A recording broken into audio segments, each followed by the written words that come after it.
What's going on, you guys? Welcome to the Trucker Style Shawn YouTube channel. Today I'm going to be talking about the sacrifices of an owner-operator.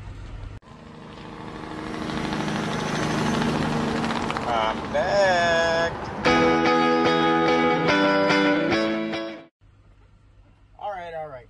So, this video, before we get into anything, I just want you to let you know, this isn't about being a company driver. This isn't about being a fleet owner. This is strictly starting off to a point where you can actually take a breath when you become an owner-operator. Alright? Again, another video straight off the hip. Some of y'all like that, some of y'all don't. It is what it is. Got a truck idling back there. I'll let them go by for a second. Make sure y'all can hear me good.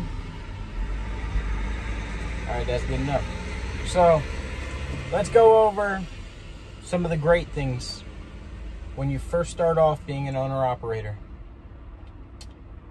Yes, it is a very freeing feeling when you first get that truck. When you're driving it either off the lot or from the person you just bought it from when you're driving it home. That is an amazing feeling for your first truck. Now, when you do so, make sure you're listening to that truck. It's new to you, right? Get a good feel for it. Now, when you're first starting off, there's a lot of things you're going to think that you know that you might learn down the road that you realize, all right, I was wrong. It's happened to all of us. It really has.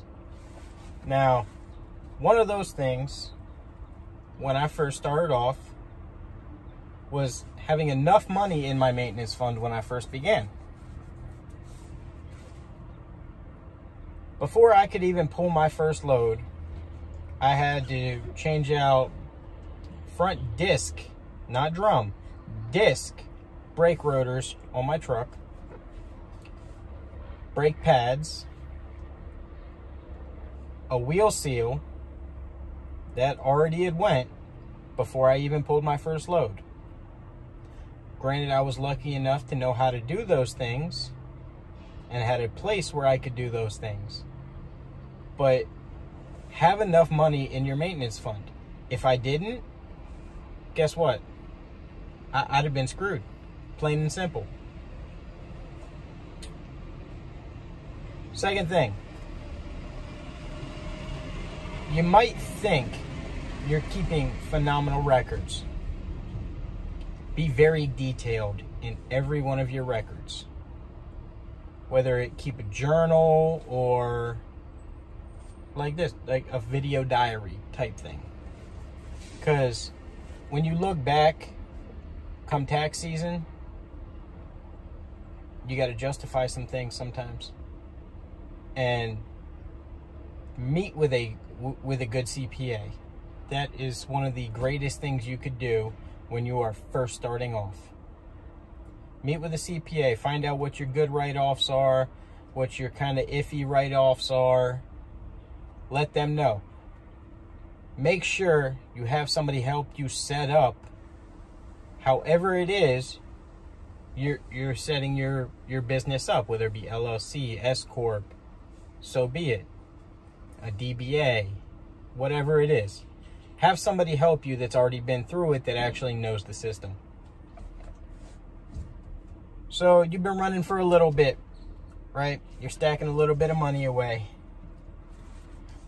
Like I always say, do not flaunt your money. Stack it away until you can afford to buy another truck if something catastrophic goes wrong. Okay? Now, so far, I've been just basically mentioning some of the bad things and just giving advice. But let's get into some of the really good things about being an owner-operator. You can determine when the hell you want to work. That is a big plus. Me, I don't like working too much. Damn it, I got to put the window down again. Sorry, sweating again. You determine when you want to work. Of course, you're going to start your truck. You determine when you want to work. If you don't want to work one day, you got the money in the bank, you don't have to, stay home. Don't book a load. Or if you're working for a company, tell them, hey, I don't feel like working. Sorry. You have that right. You're the owner of that truck. You determine when those wheels roll. Again, a great feeling. Can you do that as a company driver? No. Can you do that as a fleet owner? Yes. But we'll get into that on another video. Now you gonna run your truck. All right, let's go with another thing. Your truck. It is a reflection of you. Let it be so. Company guy can't dress up their truck as much as you can. If you want to go ahead, if you got that extra money and you want to put it into the truck, dressing it up how you want to, put a nice sound system in it, throw some lights on it, put a nice bumper on it, do it. That truck's a reflection of you. Y'all know me. I don't dress up the trucks that much per se. I have my reasonings. I will not go into that because I have had a DOT officer already. He has seen my videos, so I don't let out my little secrets on that one. Maybe if I do that course, I'll give some of those little things away, but we'll get into that later. Again, almost everything refers back to a freeing feeling, as long as you do it right. Now, I realize some of y'all have already clicked off by now, and we're about midpoint in this video. Go ahead, and if you've made it to this point, say boom shakalaka in the comment section. I don't know why. That's what popped to the mind. But like, comment, subscribe. Got to throw that in there real quick. All right, let's go to another negative about being an owner-operator when you're first starting off. When you're first starting off as an owner-operator, there's a lot of cost up front. Depending on if you contract with a company, they have fuel card, insurance, all that other stuff that they just take it out. I'm not talking about that. I'm talking about the person that straight gets their own authority, or they contract with a company that doesn't provide those things. But that's a lot of money up front. Make sure you can cover it. Plain and simple. Make sure you can cover it. On your what? All right.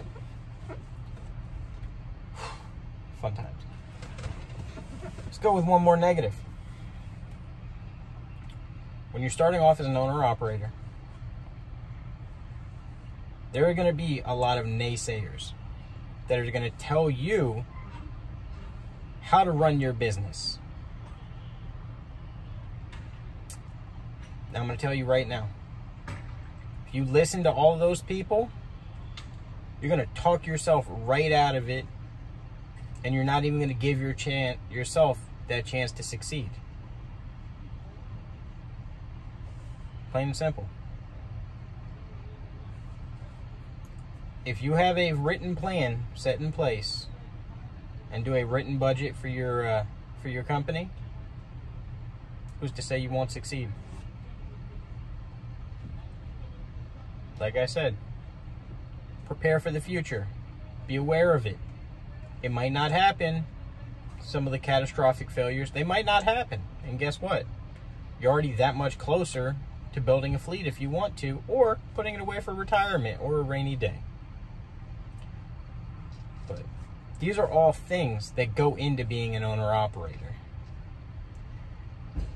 As a company driver, all you got to worry about is if the load gets there on time and the amount of miles your dispatcher gives you.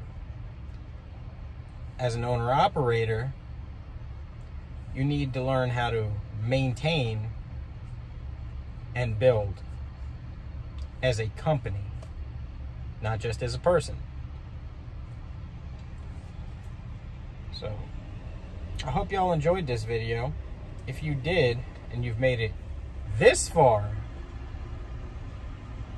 what should we say? Like my shirt says, I've got your back. Say I've got your back. So boom shakalaka, and I've got your back. or just say, boom shakalaka, I got your back. So if y'all like these videos, let me know. Just leave it down in the comment section. Hit that like button. Go ahead and subscribe if you haven't subscribed.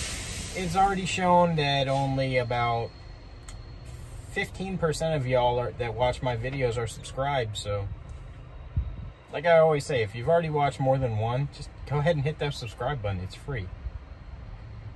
Y'all take it easy. Keep the rubber side down.